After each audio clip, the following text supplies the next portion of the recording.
I poured years of savings into launching my own company and invited the entire family to opening night.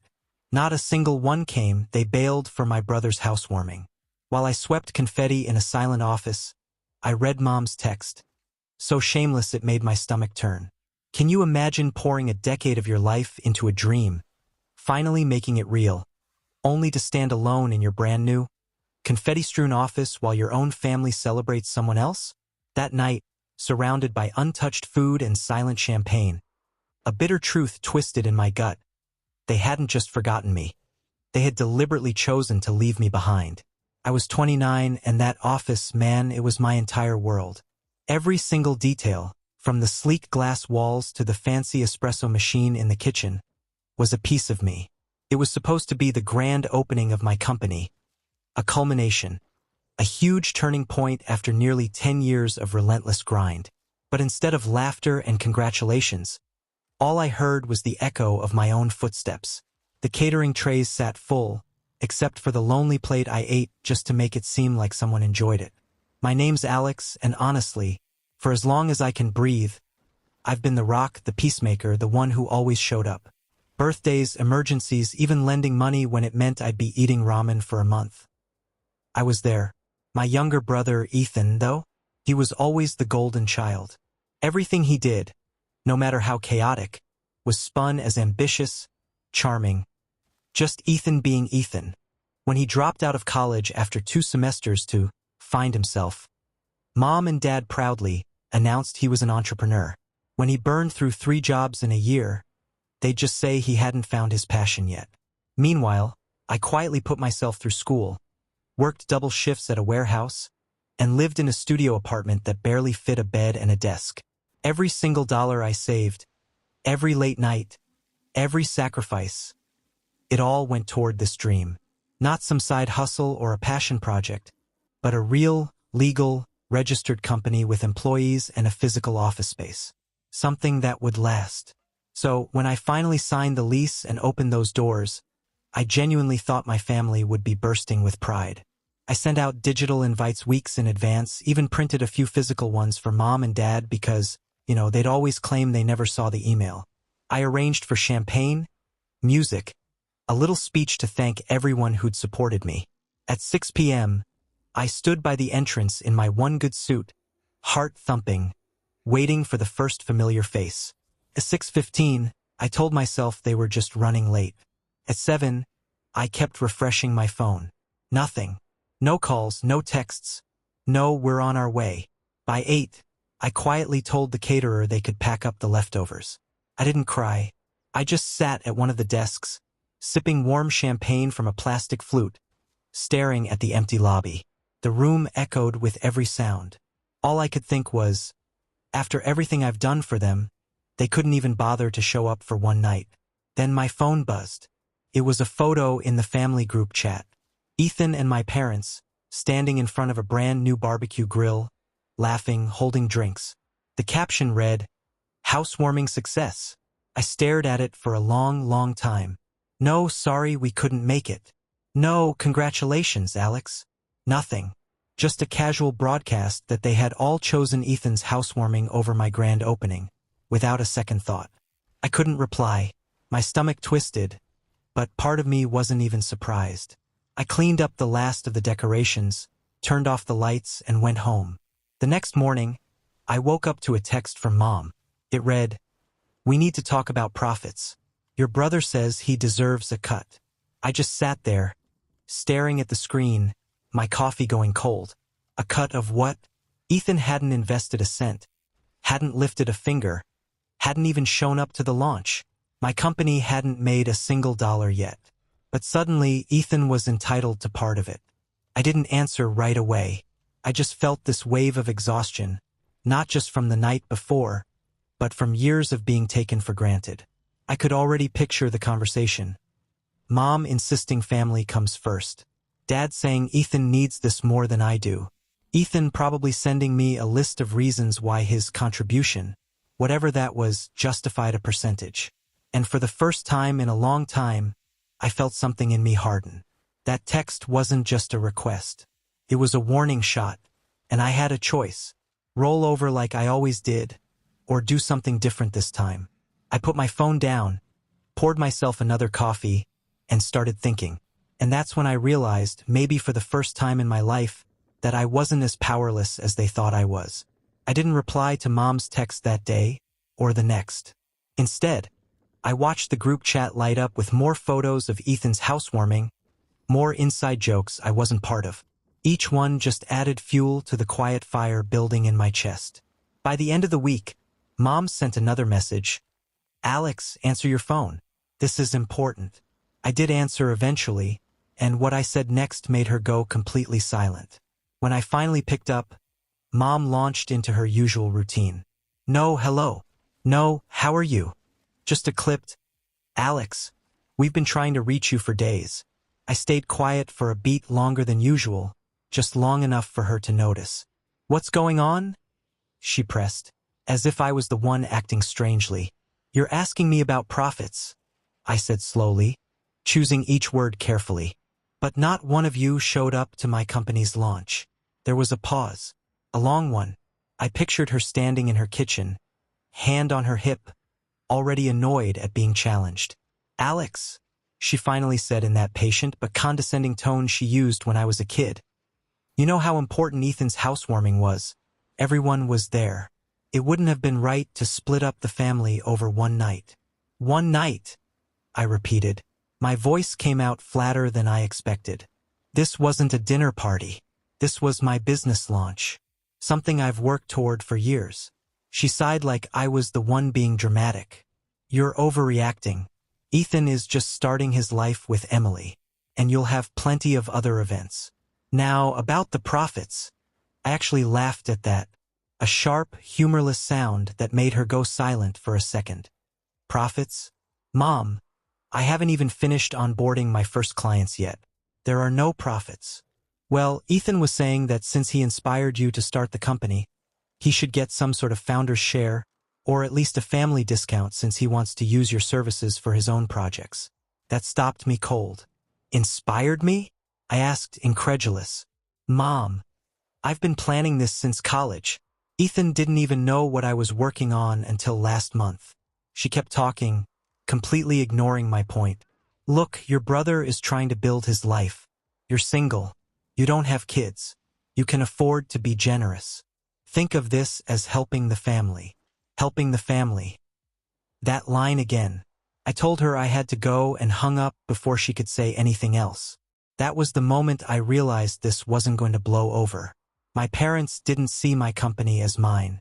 They saw it as the family's new resource. And Ethan was first in line with a plate, ready to take whatever he wanted. Over the next few weeks, it just got worse. Ethan texted me directly one afternoon. "Hey bro, I was thinking, can you hook me up with a partnership package? Like, I'll promote your company to my friends, and in return, you give me a lifetime free account." "Fair." I stared at the message, baffled. He had never promoted anything in his life except his own parties. When I didn't reply right away, he sent another. "Mom said you'd probably say yes. Just let me know what I need to post." That's when I decided I wouldn't respond at all. A day later, Mom called again. "Alex, why are you ignoring your brother? He's trying to help you grow your business." I asked her very calmly if she understood that what Ethan was asking for was essentially free labor. She brushed it off. "It's just family. You're making such a big deal out of nothing." But the group chat told a different story. One night, Ethan sent a photo of his new patio furniture, writing, "Thanks, Mom and Dad, for the loan." Another relative replied, "What about Alex? Didn't he just launch something?" Ethan's reply, "Yeah, but he's being super weird about money lately." Mom chimed in, "He's stressed. He'll come around." They were having entire conversations about me, about my money, my company, without me, right in front of me. Then came the kicker, an invitation to Ethan's networking barbecue. "You should come," Mom said brightly when she called to follow up. "Lots of people there could be good for your business." I asked who was going to be there. "Oh, just some of Ethan's friends, people from his gym, Emily's family. Bring some business cards." I almost laughed. They skipped my launch, but now I was supposed to show up at Ethan's party and beg his friends for business? I didn't go. And that night, they sent a group picture of the whole family standing around the grill, captioned, "So much fun. We missed you, Alex." The "we missed you" stung more than I expected, like it was my fault for not playing along with their narrative. The final straw came 2 weeks later. I got an email from my accountant saying that someone using my mother's email address had inquired about adding a family partner to my company's banking account. They didn't have access, of course, but just the fact that they had tried made my stomach drop. I called Mom immediately. "Oh, that," she said, sounding annoyed. "I was just trying to make things easier for you. This way, Ethan could handle some of the finances and take the stress off your plate." I was quiet for a long time. "Mom, don't ever do that again," I said finally. My voice was low, steady. "You don't touch my accounts. You don't ask about my accounts. This company is mine." She huffed. "You don't have to be so territorial. We're just looking out for you." But I didn't believe that anymore. I hung up and sat in my office for a long time, staring out the window. The city below was alive with people living their lives, making their own choices. And here I was, letting my family make me feel like a child. For the first time, I started thinking seriously about what it would mean to set boundaries. Real boundaries. Not just saying no once, but actually making sure they couldn't take from me again. The very next day, Ethan sent me a new text. "Bro, did you see the new patio heater I bought? You should come check it out. Also, when are we getting that family discount? Dad said you're being stingy." Something in me shifted. I didn't reply. Instead, I opened my laptop, logged into every single account with my name on it, joint streaming services, shared utilities, even the old family phone plan, and started making a list. Because if they thought they were entitled to everything I had built, they were about to find out just how wrong they were. And I wasn't going to warn them this time. 2 weeks passed. I was busy onboarding my first real clients, spending long nights at the office, drinking too much coffee, living off takeout, and honestly, feeling proud of myself. For a moment, I thought the family drama might cool off if I just stayed quiet and focused on my work. But then came the weekend that flipped everything. It was a Saturday morning, and I had planned to sleep in for the first time in weeks. Around 7:30 a.m., my phone started buzzing relentlessly. First, a call from Mom, then Dad, then Ethan, then Mom again. I groaned, rolled over, and ignored it. A minute later, a notification popped up from my company's internal dashboard. Flagged access attempt. Someone was trying to log in from an unknown device. I sat straight up in bed. I opened my laptop and checked the logs. Sure enough, there had been 3 failed login attempts from an IP address that was suspiciously close to my parents' neighborhood. Someone had been trying to get into my business account, and not just casually. They were guessing passwords. My stomach dropped. I called Mom immediately. "Oh, good. You're awake," she said cheerfully, as if this was a normal Saturday morning. "We were just talking about how to get you some help. Ethan and I were thinking you're working too hard, and if we had access to some of the systems, we could process payments for you, maybe keep track of client invoices." "You tried to log in," I said flatly. Silence. "You tried to get into my company account," I repeated, my voice rising. "Well, yes, but only because you've been so secretive lately," she said defensively. "We thought maybe you were overwhelmed. This way we could—" "You had no right," I snapped. "None. You don't touch my company. You don't even ask before doing something like that." She sounded offended. "Alex, you're making it sound like we're criminals. We're your family. We just want to help." "Help?" I let out a short, bitter laugh. "Mom, you skipped my launch. You gossip about me in the group chat. You demand money I don't have. And now you try to break into my accounts. That's not help." She sniffed, and her voice got that sharp edge I knew so well. "You're being ungrateful. Your father and I raised you, supported you through school, and this is the thanks we get? Locking us out." I pinched the bridge of my nose, trying to breathe. "You didn't pay for my school, Mom." "I did. You didn't support me when I was saving for this company. You barely even knew what I was doing until I signed the lease." "That's not the point," she said coldly. "This family shares everything. You've been acting like you're better than us, hoarding your success. It's selfish." I didn't trust myself to say anything else. I just hung up. 10 minutes later, Ethan texted me. Really, dude? Mom says you yelled at her. Chill. She was just trying to make sure you don't mess anything up. Also, I already told Emily we'd get that family plan discount, so don't make me look bad. I put the phone down, shaking. That was the moment I realized it wasn't just a boundary issue anymore. They genuinely believed they were entitled to what I had built. By Monday, it escalated again. I got to my office and found an envelope shoved under the door. Inside was a letter, handwritten from my father. Alex, we've been patient with you, but your attitude lately is unacceptable. Your mother and I have talked, and we think it's time you start giving back to the family in a real way. We propose a family stipend. 15% of your monthly revenue to be distributed fairly between your parents and your brother. Consider this a way of honoring where you came from. I sat there in my office, gripping the letter so hard the paper crinkled.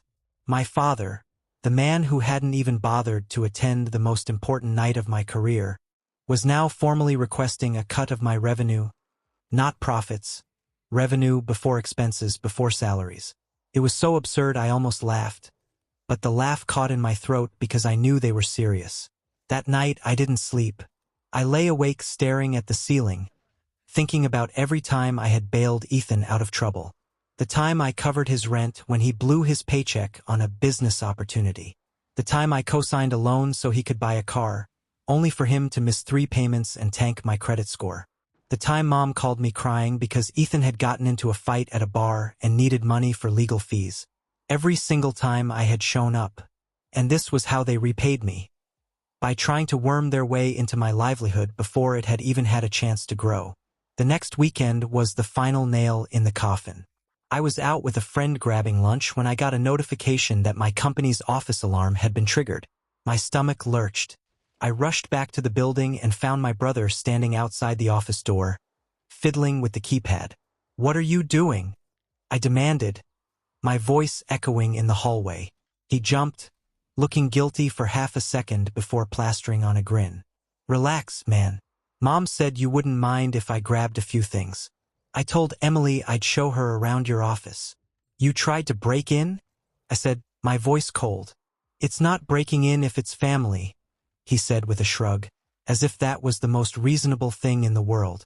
I just stared at him for a second. I didn't even know what to say. "You need to leave," I finally said, each word measured. He scoffed. "Wow, really? You think you're too good for us now?" I stepped closer, lowering my voice. "If you ever try to get into this office again without my permission, I will call the police." His grin faltered. "You wouldn't. Try me." He left, muttering something under his breath. When the door shut behind him, I locked it and just stood there, my hands trembling. That was it. That was the line. They had crossed from disrespect into outright violation. For the rest of the weekend, I didn't answer a single call or text. I sat at my desk, going over every single system I had, business accounts, personal accounts, security settings, and started tightening everything down. Because I knew now that this wasn't just about boundaries. This was war. And if they wanted to treat my company like their personal ATM, they were about to find out what it meant when I shut the door for good. The Monday after catching Ethan at my office, I woke up feeling like I'd been hit by a truck. My body wasn't sore. It was my chest, my stomach, my head. Everything felt heavy. I sat at the edge of my bed for a long time, staring at my phone as it buzzed over and over. Mom called twice, then Dad, then Ethan. Each one leaving voicemails that got angrier by the hour. "Alex," Mom's voice snapped on the latest one. "Your brother said you threatened to call the police on him. This is ridiculous. You need to apologize before this family falls apart completely." I didn't listen to the rest. I deleted it, stood up, and walked to the kitchen. I made coffee on autopilot and sat down at the table, just staring at the steam curling out of the mug. For years, my family had been my safety net, even if they were dysfunctional. They were loud, entitled, and manipulative, but they were still my family. And I had been trained since childhood to put their feelings first, to keep the peace. But now, keeping the peace was eating me alive. I barely noticed when tears started running down my face. Not loud, sobbing tears, just quiet, hot ones that blurred my vision until I had to set the mug down so I wouldn't spill it. I didn't cry often. I had trained myself not to. But that morning, I felt hollow, like all the energy I had poured into building this dream had been drained by the very people who were supposed to celebrate it. I called in sick to the office that day. My assistant covered for me while I sat on the couch with my laptop, not working, not watching TV, just staring. At one point, I opened the family group chat, scrolled all the way back, and reread months of messages. Every sarcastic joke at my expense. Every time Ethan was praised for doing the bare minimum. Every time my parents brushed off my achievements like they were no big deal. And as I read, something started to shift. At first, it was just anger, sharp and bitter.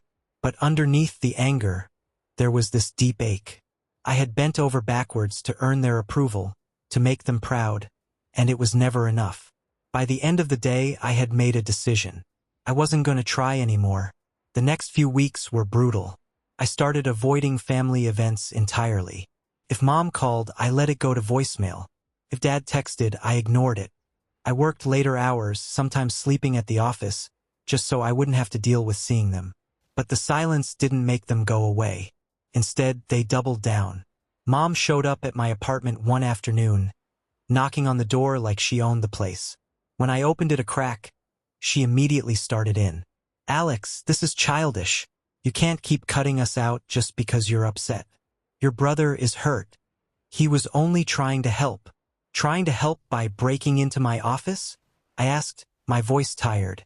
"You're exaggerating," she said, waving a hand. "He just wanted to see the space. You should be flattered he cares enough to get involved."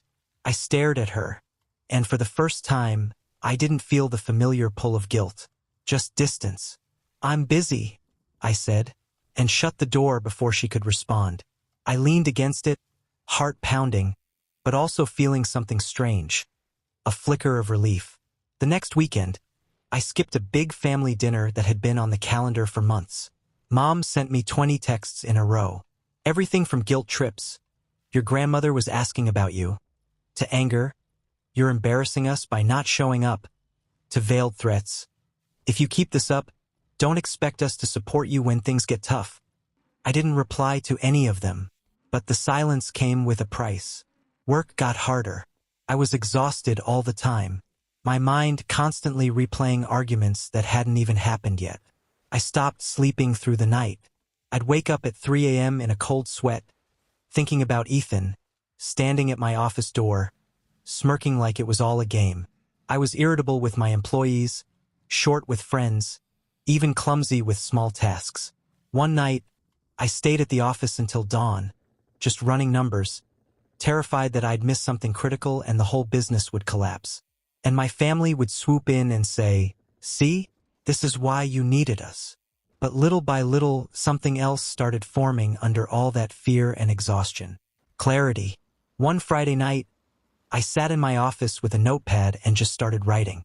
Not emails, not work tasks, just a list. I wrote down every account my name was on that my family could access. Every shared bill, every streaming service, every old account that still had Ethan or my parents listed as secondary users. Then I wrote down all the ways they could potentially interfere with my business. From trying to access accounts, to calling vendors, to showing up uninvited. It wasn't just a to-do list. It was a blueprint, because I realized that if I didn't take control now, this would never stop. I spent the entire weekend acting on that list. I called my bank and added extra security measures. I set up two-factor authentication on every platform. I moved my personal savings to a new account at a different bank. I spoke to my attorney about locking down the company paperwork so no one could make changes without my consent. Each step made me feel a little lighter. By Sunday night, I sat back in my chair staring at the office ceiling and felt something I hadn't felt in months. Calm. Not happy. Not triumphant. But calm. Because for the first time, I wasn't just reacting to what my family did. I was preparing.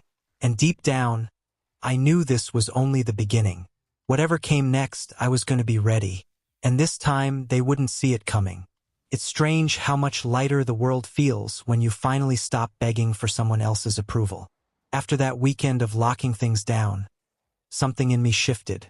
I stopped waiting for texts from mom or dad, stopped replaying arguments in my head, stopped wondering what they were saying about me in the group chat.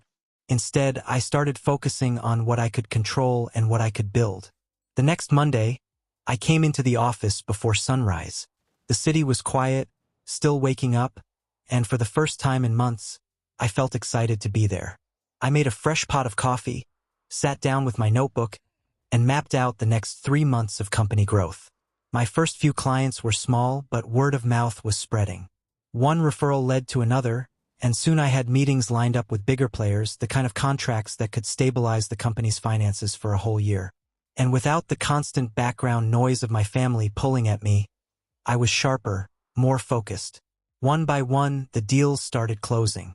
I remember the first major client I landed, a mid-sized firm that had been shopping around for months. After our final pitch meeting, the CEO shook my hand and said, "Alex, you clearly care about what you're building. That's why we're choosing you." I walked out of that meeting grinning like an idiot. When the contract came through, I stayed at the office late that night just to run the numbers twice, making sure it was real. When I finally saw the revenue projections, I leaned back in my chair and just stared at the ceiling, a smile creeping across my face. This wasn't just survival anymore. This was growth. And with growth came options. The next few weeks, I invested in better equipment for the office, hired a part-time assistant to handle admin work, and even brought in a consultant to help streamline operations. Each improvement made the business run smoother, freeing up more of my time to focus on strategy. It felt good, better than good, to see something I had poured years of effort into finally thrive. But the best part wasn't the money or the success. It was the confidence. I stopped feeling small when my phone buzzed with a message from Mom or Ethan. I stopped dreading running into them at the grocery store. In fact, I started ignoring them entirely. One afternoon, Mom left me a long voicemail full of sighs and dramatic pauses. "Alex, this has gone on long enough. Your brother is hurt. Your father and I are hurt. We just want to sit down and figure out a way to work together. Family is supposed to share." I didn't call her back. Instead, I listened to the message twice, calmly deleted it, and went right back to reviewing a new contract that was worth more than my first 3 clients combined. And then something interesting happened. Ethan texted me, not with demands this time, but with a question. "Hey bro, do you know anyone hiring? Things are kind of tight right now." I stared at the screen for a long moment. I could have ignored him. I could have gloated. But instead, I typed back, "No, sorry. Things are busy here." And that was it. The power dynamic had shifted. I didn't need to yell or argue. I didn't need to explain myself. For the first time in my life, I had the freedom to simply not engage. And that silence drove them crazy. The texts started coming more frequently. Ethan asked if I could lend him money to cover rent. Mom asked if I could pay for a family trip they had already booked since they were a little short right now. Dad left me a message saying he'd heard about my new clients and that it was only fair to share some of the success. I didn't respond to any of it. Instead, I kept growing. Within a few months, I had doubled my revenue. I moved the company to a slightly bigger office with more natural light and room to expand. I bought new furniture, upgraded our software, and even hired a junior project manager to take some of the workload off my shoulders. For the first time, I felt like a real CEO. And that's when I started thinking about the next phase. Not just surviving, not just growing, but using my position to protect myself permanently. I set up a separate holding company for my assets, moved my intellectual property into it, and arranged things so that if anyone ever tried to interfere legally, they'd have to go through multiple layers just to figure out what I even owned. I also updated my will, something most people my age don't even think about, making sure everything was locked down and out of reach of anyone who might try to claim a piece of it, for the good of the family. Each step made me feel stronger, calmer, and more in control. But the irony was that the more I pulled away, the louder my family got. Mom started sending guilt-laden emails about how she missed her son. Ethan posted vague rants on social media about selfish people who forget where they came from. Dad left messages about needing to talk about the future of the family. At one point, Ethan even showed up outside my office again, but this time he couldn't get in. I had upgraded the security system to require access cards and cameras. I watched him on the feed, pacing, knocking once or twice, then finally leaving. When the alert popped up on my phone that the system had recorded footage, I saved it just in case. Because as proud as I was of how far I had come, I knew one thing for sure. They weren't done. They would try again. And when they did, I wasn't going to just sit there and take it. I was going to be ready, not just to protect what I had built, but to make sure they understood once and for all that they couldn't treat me like this anymore. And for the first time, I felt a strange sort of anticipation, because I wasn't just surviving their attacks anymore. I was waiting for them to make the next move so I could finally make mine. By the time spring rolled around, my company was in the best shape it had ever been. I had a small but loyal team, recurring contracts with several mid-sized firms, and enough cash flow that I didn't have to think twice about payroll. The business no longer felt fragile. It felt stable, and that stability gave me the mental space to look at the bigger picture. I wasn't just building a company anymore. I was building a shield. One Friday afternoon, I was going through paperwork with my attorney, signing off on some final protections for the holding company, when he casually asked me, "You mentioned family disputes last time we met. Do you still want to include a clause barring them from ever having financial power over the business?" "Yes," I said without hesitation. He nodded, adding a note to the document. "Good call. You'd be surprised how many disputes we see when a business starts doing well. Families can be complicated." I almost laughed. Complicated was an understatement. After the meeting, I decided to take a long walk through the city. The weather was warm, and for the first time in a while, I let myself slow down and think. That's when I noticed something strange. I hadn't heard from my family in nearly 2 weeks. No texts, no voicemails, no surprise visits. At first, I thought maybe they'd finally backed off, but then I got a call from a mutual acquaintance, a family friend who owned a small accounting firm. "Alex," the man said, lowering his voice, "I just thought you should know. Your brother came by my office last week asking questions about how to set up a business partnership, and he mentioned your company by name." I stopped in my tracks. "What did he say exactly?" "He said you'd probably make him a partner soon, but he wanted to get ahead of the paperwork, so it wouldn't take too long." Sounded pretty confident about it. I thanked him for the heads up, hung up, and just stood there on the sidewalk for a minute, letting the anger wash over me. Ethan was planning something, and if I knew my brother, it wasn't going to be small. That weekend, I finally opened the group chat again. Not to respond, just to watch. Sure enough, there it was. "Mom, we're thinking of having a family meeting next weekend to discuss some exciting opportunities." Ethan, "Yeah, can't wait to share what I've been working on." Dad, "Alex, you should really be there. This could be big for all of us." I put the phone down and felt something shift inside me. For months, I had been on the defensive, blocking them, locking things down, trying to keep them from interfering. But now I had leverage. Because here was the truth. My company was no longer a fragile startup. It was profitable, secure, and thanks to the restructuring, I was the only one with legal authority to make decisions about it. Even if Ethan marched into a lawyer's office tomorrow claiming he was entitled to a share, there was nothing they could do. And the best part?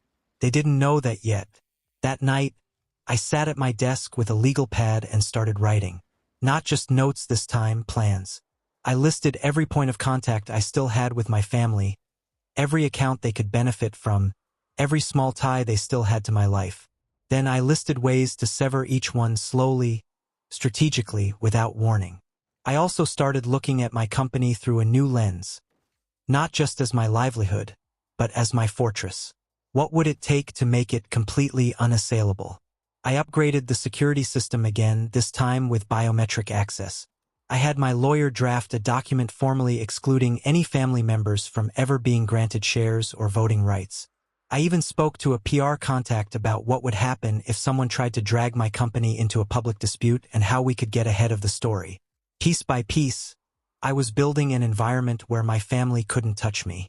And then something unexpected happened that gave me the final piece of leverage I didn't even know I needed. One of my new clients was a real estate developer, the same one who, as it turned out, was negotiating with my brother for a home improvement contract. During a meeting, the developer casually mentioned Ethan's name, asking if we were related. I kept my face neutral and nodded. "Funny guy," the developer said with a chuckle. "He's trying to get us to front him some money for the job before he delivers. Said he's good for it because his family business is doing so well." My eyebrows went up. "Family business?" "Yeah. He said his brother owns a company that could back him if needed." I didn't correct him. I just smiled faintly and made a mental note, because now I had something my brother didn't realize I had. Influence. Quiet, subtle influence. The kind that didn't require yelling or fighting. Just a well-placed word here and there to make sure the truth came out when it mattered. By the time the family meeting rolled around, I was ready. Not just emotionally, but strategically. I had all the documentation proving my sole ownership. I had backups of every security log showing their attempted interference. I had the financial reports that showed exactly how much work I had done to make this company succeed. And most importantly, I had the calm clarity to know that whatever they tried next, I could handle it. The night before the meeting, I sat in my office long after everyone had gone home, looking around at the space I had built from nothing. The polished concrete floors, the soft hum of the server rack in the corner, the faint glow of the city lights outside. This was mine, and tomorrow they were going to learn that lesson one way or another. I leaned back in my chair, a slow smile spreading across my face, because the setup was done. All that was left was to let them make their move and then play mine. The family meeting was scheduled for Sunday afternoon at my parents' house. The same house where I'd spent countless holidays sitting at the kids' table while Ethan held court as the center of attention. This time, I didn't feel like a kid walking into enemy territory. I arrived on time, dressed in a suit, calm and collected. When Mom opened the door, her eyebrows shot up. "Well, don't you look formal?" she said, half amused, half wary. "This is a business meeting," I said evenly, stepping inside. Ethan was already at the dining table, leaning back in a chair with a smug little grin. Dad sat at the head, looking serious, as if he was presiding over something official. "Glad you could make it," Dad said. "Let's sit down and talk like adults." I took a seat across from Ethan, who immediately launched into his pitch. "So, here's the deal," he said, spreading out a few papers as if this was his boardroom. "I've got a line on a great project, but I need some capital to get it going. Once it takes off, it'll benefit the whole family. Since your company is doing well, we figured you could front the investment. Just a small percentage of your revenue each month, and we'll consider you an official partner." He leaned back, clearly expecting applause. Mom nodded approvingly. "See, this is what we meant about working together. Everyone contributes.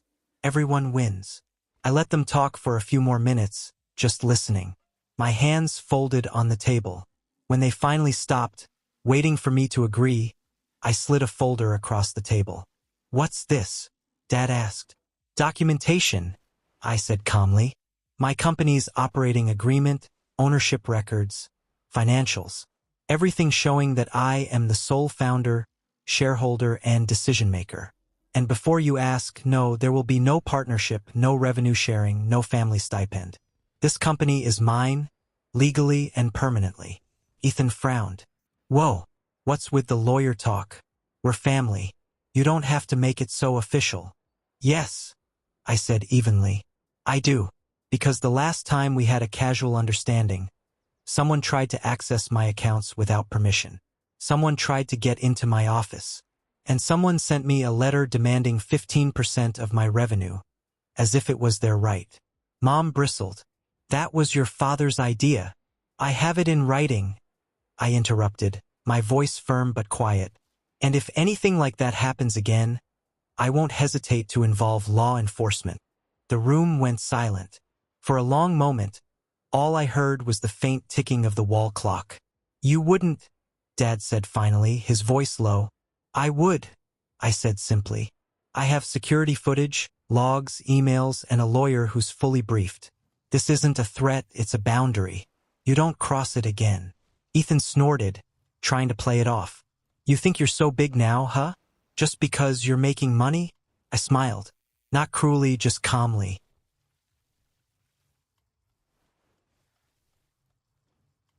No, I think I finally learned that I don't owe you my success. And I definitely don't owe you access to it.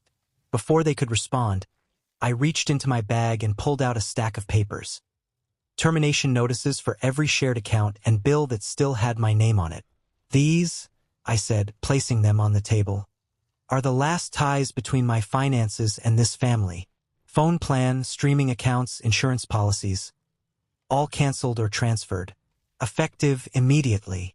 Mom's mouth fell open. You can't just... I can, I said. And I did. Ethan's smug expression was gone now, replaced with a flush of anger. This is ridiculous. You're acting like some kind of dictator. All we wanted was a little help. You wanted control, I said, meeting his eyes, and you wanted it without doing any of the work. That ends today. For the first time in years, I didn't feel like I was on the defensive. I felt steady. I stood, gathering my folder and slipping it back into my bag. This conversation is over, I said quietly. If you'd like to have a relationship with me, it will be on respectful terms. Otherwise, consider this the last time we'll be meeting like this. I walked out of that house without looking back. But the revenge wasn't done. Not yet. Over the next few weeks, I made sure the message stuck. When Ethan tried to name-drop my company to a potential client of his, they called me first to confirm the partnership. I politely informed them there was no partnership and never would be. The deal fell through. When Mom tried to guilt-trip me by sending photos of family gatherings with captions like, "We miss you," I didn't respond. When she finally called to demand an explanation, I said calmly, "I'm busy running a company. The one you all ignored. And I don't have time for manipulation." Word spread fast. Family friends started reaching out not to scold me, but to quietly say they understood. Some even told me they were proud of me for standing up for myself, something I'd never heard from my own parents. And the best part? The more they pushed, the calmer I got. I didn't yell, didn't argue, didn't send long emotional texts. I just enforced my boundaries with quiet consistency every single time. And slowly it started to sink in.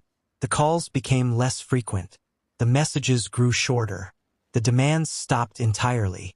Because they were finally starting to realize that the old Alex, the one who would cave under guilt, who would show up with his wallet open just to keep the peace, was gone. And in his place was someone they couldn't manipulate anymore. It didn't happen overnight. For a few weeks, the silence felt almost eerie. No texts, no calls, no sudden knocks on my office door.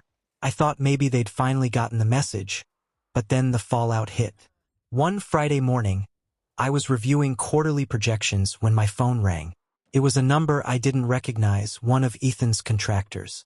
"Sorry to bother you," the man said, "but your brother told us you were his financial backer. We just wanted to confirm before moving forward with materials." I felt that calm, deliberate anger settle over me. "No," I said evenly. "My company does not back any of Ethan's ventures. Please make sure you get everything in writing from him before you start work." The man thanked me, sounding both surprised and relieved. It was clear he'd been burned before. Later that day, Ethan called me, furious. "You just cost me a contract," he shouted the second I answered. "No, Ethan," I said, keeping my voice level. "You cost yourself a contract by lying about my company's involvement." "You're such a jerk," he snapped. "Do you know how hard it is out here? You could have just said yes and helped me out." "I don't reward dishonesty," I said simply and hung up. That was the beginning of the unraveling. Within a month, I heard through a mutual acquaintance that Ethan had lost 2 more clients. Word had spread that he was unreliable, that he promised financial backing he didn't actually have. Meanwhile, my company kept growing. I signed 2 major new contracts and hired another team member. We moved into a bigger office with an entire floor to ourselves. And then came the family barbecue, the first one I had been invited to in months. Mom called me personally.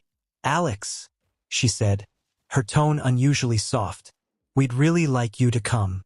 Things have been tense. Your father and I want to talk." I debated saying no, but something in me knew this was the moment.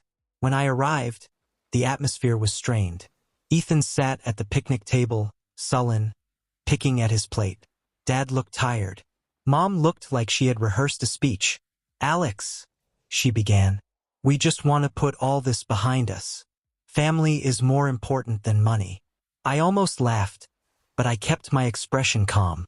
"Funny," I said, "because money was the only thing you wanted from me for months." Mom flinched. "That's not fair." "It's completely fair," I said quietly. "You skipped the most important night of my life to go to a housewarming. You tried to get into my accounts. You demanded a percentage of my revenue before I'd even broken even. And when I said no, you tried to guilt me into giving you access anyway." Dad sighed. "We made mistakes, but surely you can forgive." "I can," I said, cutting him off. "But forgiveness doesn't mean forgetting, and it doesn't mean letting you keep taking." Ethan finally spoke up, his voice sharp. "You think you're better than us now? Just because you have money?" I turned to him, calm as ever. "No, Ethan. I think I've stopped letting you use me as your backup plan, and you don't like it." He didn't respond. I stood then, taking my time, letting the silence stretch. "Here's the truth," I said, looking at each of them. "I built this company from nothing. I sacrificed years of my life for it. And you didn't just fail to support me. You actively tried to take from me. That ends now. We will not be doing business together. We will not be sharing accounts. If you want a relationship with me, it will be as family, not as shareholders." I started walking toward the gate, then paused, turning back one last time. "And if you ever try to cross that line again, to get into my accounts, my office, or my business, I will treat you the same way I'd treat any other trespasser." Their faces were a mix of shock and anger, but nobody said a word. I left without another glance. Driving home, I felt something I hadn't felt in months. Peace. Not the fragile, quiet kind I used to cling to, but something solid. That night, I sat in my new office, looking out over the city skyline. My team had gone home hours ago. The space was silent, except for the faint hum of the servers. I thought about all the times I had bent over backward for my family, all the times I had sacrificed my own goals to keep them happy. And I smiled because now, finally, they understood. The next morning, I woke up to a text from Mom. "We'll respect your wishes. We just hope someday you'll come back to the family." I didn't reply. Instead, I took a photo of the office, the polished floors, the clean desks, the name of my company glowing on the wall, and sent it to the group chat with a single message. "You had your chance to be part of this. That chance is gone." And then I muted the chat for good. I leaned back in my chair, closed my laptop, and let out a long breath. For the first time in my life, I didn't feel like I was standing outside the family looking in. I felt like I had built a life and a future entirely my own. And this time, no one could take it from me.